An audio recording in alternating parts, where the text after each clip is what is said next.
इस लेक्चर में हम सिस्टम ऑफ लीनियर इक्वेशंस को इन्वर्जन मेथड से सॉल्व करेंगे। तो देखते हैं इसके लिए क्वेश्चन।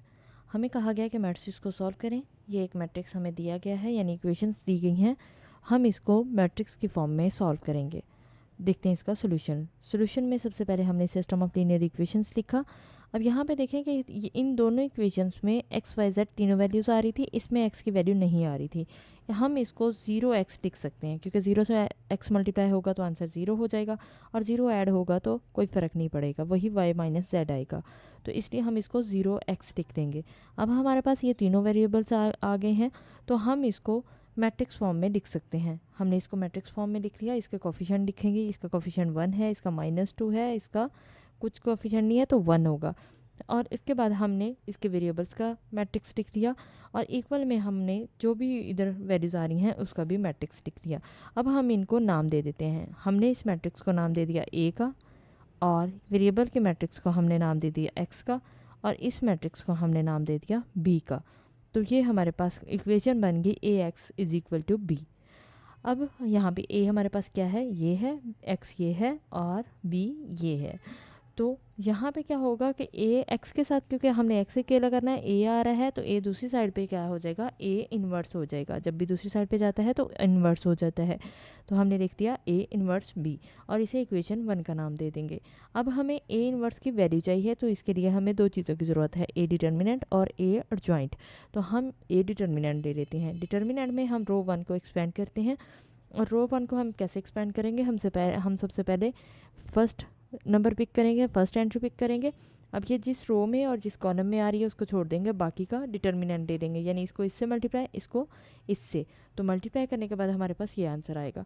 अब हम, क्योंकि हमने पहले फर्स्ट वाली एंट्री पिक की है, अब हम सेकेंड एंट्री को पिक करेंगे। सेकेंड एंट्री हमारे पास -2 है, और सेकेंड एंट्री के साथ हमेशा हम माइनस लगाते हैं, तो माइनस माइनस क्या हो जाएगा, +2। अब ये जिस रो और कॉलम में आ रही है उसको छोड़ देंगे और बाकियों को मल्टीप्लाई कर लेंगे, यानी 3 मल्टीप्लाई होगा -1 से, और -2 0 से मल्टीप्लाई होगा, तो ये आ जाएगा। तो इसी तरह से हम थर्ड 1 को भी इसी तरह से एक्सपेंड कर लेंगे। एक्सपेंड करने के बाद हम इसकी ब्रैकेट्स को एक्सपेंड कर देते हैं। ब्रैकेट्स को सॉल्व करने के बाद हमारे पास आंसर कितना आ गया, -2। ए डिटर्मिनेंट हमारे पास आ गया। अब हम इसके एडजॉइंट के लिए, इसका मतलब है कि A determinant is equal not equal to 0 है, तो इसका इन्वर्स एग्जिस्ट करता है। हम इसके एडजॉइंट के लिए फिर हमें इसके कोफिशिएंट का मैट्रिक्स लेना पड़ेगा, कोफैक्टर्स का मैट्रिक्स लेना पड़ेगा। हम कोफैक्टर्स के मैट्रिक्स के लिए क्या करेंगे, हम इसके कोफैक्टर्स फाइंड करेंगे। सबसे पहले हम a11 का फॉर्मूला लगाएंगे, तो -1 की पावर 1 + 1 हो जाएगी। ये हम पीछे डिस्कस कर चुके हैं। और 1 + 1 का मतलब है कि फर्स्ट रो फर्स्ट कॉलम, जैसे ये रो है और ये कॉलम है, ये छोड़ देंगे, बाकी का डिटर्मिनेंट लिख लेंगे। और इसी तरह से हम इसका डिटर्मिनेंट सॉल्व कर लेंगे, तो हमारे पास a11 की वैल्यू आ गई 1। अब a12 के लिए हम फर्स्ट रो सेकंड कॉलम छोड़ेंगे, बाकी जो बचेगा उसको सॉल्व कर लेंगे। यहाँ पे -1 की पावर 3 हो जाएगी, 1 + 2 3 होगा, और जब भी ऑड पावर होगी आंसर -1 आएगा। और इनको सॉल्व करने के बाद हमारे पास आंसर कितना आ गया, 3। सेम हम a13 में फर्स्ट रो थर्ड कॉलम छोड़ देंगे और बाकी को का डिटर्मिनेंट सॉल्व कर लेंगे। a21 के लिए सेकंड रो फर्स्ट कॉलम छोड़ेंगे, बाकी का डिटर्मिनेंट सॉल्व करेंगे, तो आंसर -1 मिलेगा। a22 के लिए हम सेकंड रो सेकंड कॉलम छोड़ेंगे, और इसको सॉल्व करने के बाद हमारे पास आंसर कितना आएगा, -1। और a23 के लिए हम सेकंड रो थर्ड कॉलम को छोड़ देंगे, बाकी जो बचेगा वो लिख लेंगे और इसका डिटर्मिनेंट सॉल्व कर लेंगे।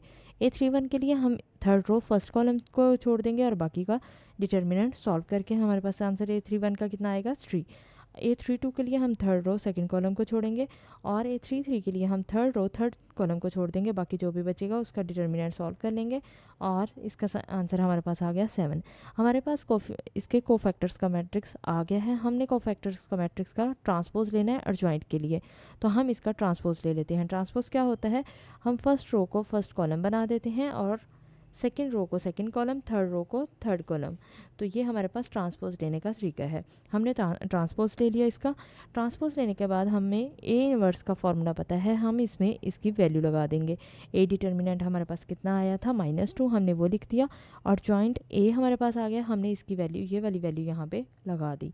अब हमारे पास ये -1/2 आ चुका है, 1/-2, और ये इन्वर्स आ गया। हम ये वैल्यूज़ इक्वेशन 1 में पुट कर देती हैं।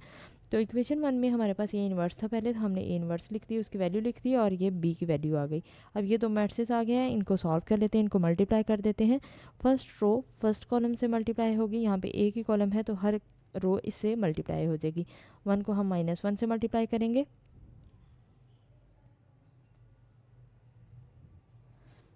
1 को -1 से, -1 को 4 से और 3 को 1 से मल्टीप्लाई कर देंगे।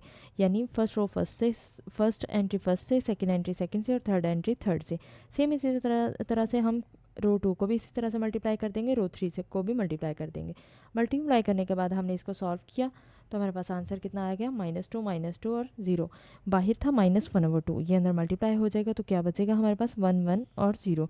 इसका मतलब हमारे पास x भी 1 है, y भी 1 है और z की वैल्यू कितनी आ गई है, 0 आ गई है। तो ये हमारे पास इसका सोल्यूशन आ गया है।